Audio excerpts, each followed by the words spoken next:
Welcome to Rocco Radio. I'm Jason Bryan and you're listening to Chalk Talk. Rocco Radio is bringing you the fresh news and insights about telecoms, roaming and interconnect as we do in our reports. Over the next 15 minutes, we'll be talking to you about the non-EU roaming regulation. This is the fourth of a 5-part series into the regulation.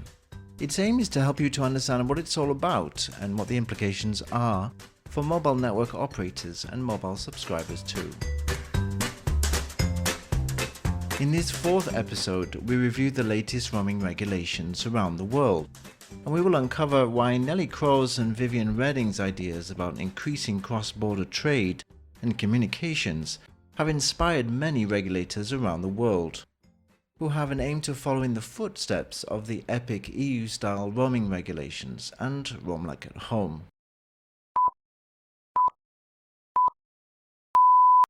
So we start our journey in East Africa, where in 2014, the East African Community, the EAC, made a joint commitment to create a one-area network for the 5 economies of the EAC, Burundi, Kenya, Rwanda, Tanzania and Uganda, with the benefits also being extended to South Sudan. The idea was to increase cross-border trade and communications by eliminating higher mobile roaming charges and surcharges on incoming international traffic. It was considered that both of these factors create substantial barriers to economic interaction between the EAC member states. With the exception of Tanzania and Burundi, EAC implemented the One Area Network roaming initiative on voice calls. They did this across the East African Community. Therefore, for cross-border traffic originating in those countries, the rates have already been capped. The EAC subscribers receive calls for free while roaming in the One Area Network. The EAC states also agreed to extend the application of the One Area Network to data roaming. However, there were some implementation challenges. For example, operators in Rwanda reporting imbalances in traffic settlements towards EAC states like Kenya. The benefit of the One Area Network is essentially price caps for voice and data, and they also have plans for fair use policies. In other initiatives, they're actually looking to make regional DCH and FCH between the MNOs, so that clearing can be handled in an exclusive group.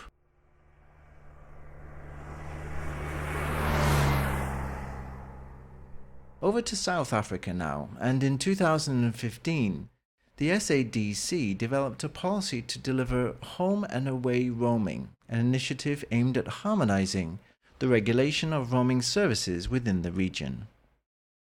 The policy sought to set limits on maximum roaming tariffs for both retail and wholesale over a 3-year period. The SADC tasked the Communication Regulators Association of South Africa, CRASA, to facilitate the implementation of the SADC roaming framework. Maximum roaming limits are now set on wholesale roaming services, with CRASA seeking implementation on retail services. Phase 2 of their project is looking towards the EU-style regulation with a roam like at home policy. Currently, CRASA has 13 active regular members from the SADC countries. Over to West Africa now, where the Africa One network is in development. The Economic Community of West Africa's states, ECOWAS, and the Regulatory Authority for Telecommunications and Post, ARTP, has already achieved RALA for voice with a fair use policy of around 300 minutes in 30 days. The coverage for this is the MNOs in Senegal, in Mali, in Burkina Faso, Guinea, and Togo. Let's head east now and look to the Arab states. The GCC, the Ministerial Committee for Post, Telecommunications and Information Technology, approved the recommended regulations for roaming between the member states in 2015 in Doha, Qatar. GCC covers Kuwait, Bahrain, Qatar, Oman, UAE, and the biggest of all the states, Saudi Arabia. Wholesale regulation came into effect in January 2016. and retail in April 2016. The point of the GCC price regulation for the 6 countries in the region was voice calls made and received and SMS. The price caps were in 3 steps ending in 2018. And for data in 5 steps running through to 2020, just in time for the Expo 2020 in Dubai.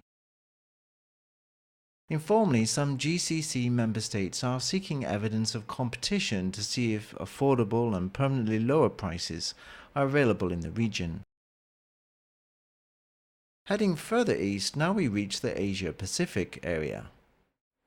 The APT, the Asia-Pacific Telecommunity, in its 2015 to 2017 strategic plan, has the reduction of international roaming charges as a key proposal. Their aim is to work with member administrations to facilitate promotion of and cooperation to reduce international mobile roaming charges on the basis of equality, reciprocity, and mutual benefit to the extent that is consistent with the national laws, policies, and regulations of member countries. In addition, the ASEAN member states, the Association of Southeast Asian Nations, continues to advocate for roaming regulation to be similar to that of the EU, but is not an international organization, and cooperation in the form of multilateral agreements between the member states would likely be required, which would also need to be implemented nationally. Asia-Pacific is an interesting market though, and while there are many rich and poor countries sitting side by side in the region, none of them are really pushing regulation across the region. Saying that, however, we can see a real case of roaming abolition in Singapore and Malaysia, where roaming no longer exists between these markets.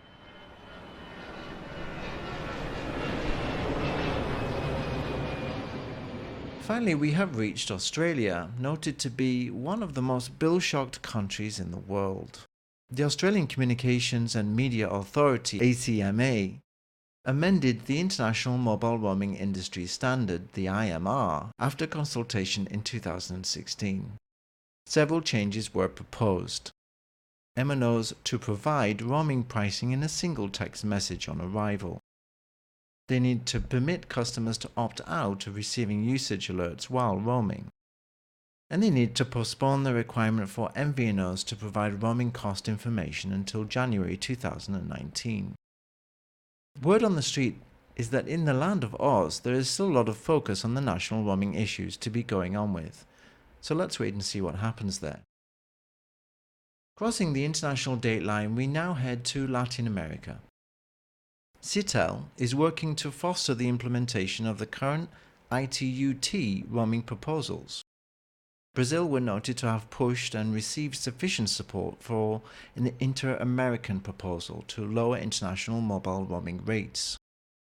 The ITU-T is of course an international organization which makes recommendations on principles for international mobile roaming rates, focusing on delivering an affordable roaming prices and measures to support orientated interventions.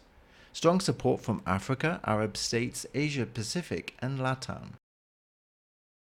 Whilst an ITU-T recommendation is non-binding on a member state, it may be seen as an opportunity by member states to take further action to reduce roaming prices. Regulatel, the regulator group, has regulators in 23 countries in Latin America, including some from Europe.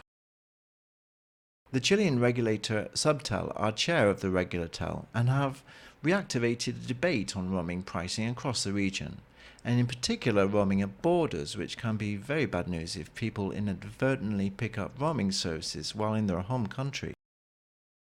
Finally, we reach North America. There is currently no roaming regulation in North America. Some MNOs already have RALA-style solutions.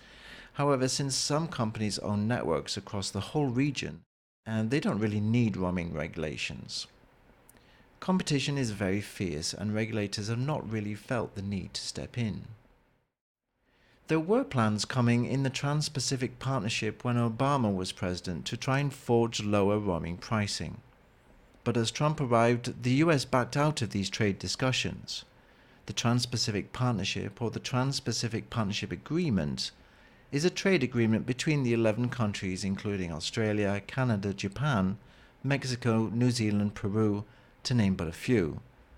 As of January this year, it also included the USA too, who have since backed out of these negotiations. Let's see how the rest of the countries get on in the coming years on this important topic. Between 2014 and 2017, ROCCO has developed several interesting reports into the EU roaming regulation and bill shock. Please ask us for more details or see our website. In our final episode of this series on roaming regulation, we're going to think about roaming regulations globally from a bill shock and silent roaming perspective. If bill shock and silent roaming are the triggers to regulation, what are MNOs doing about preventing further bill shock and winning back silent roamers? Until next time, this is Jason Bryan, and you've been listening to Chalk Talk from ROCCO Radio.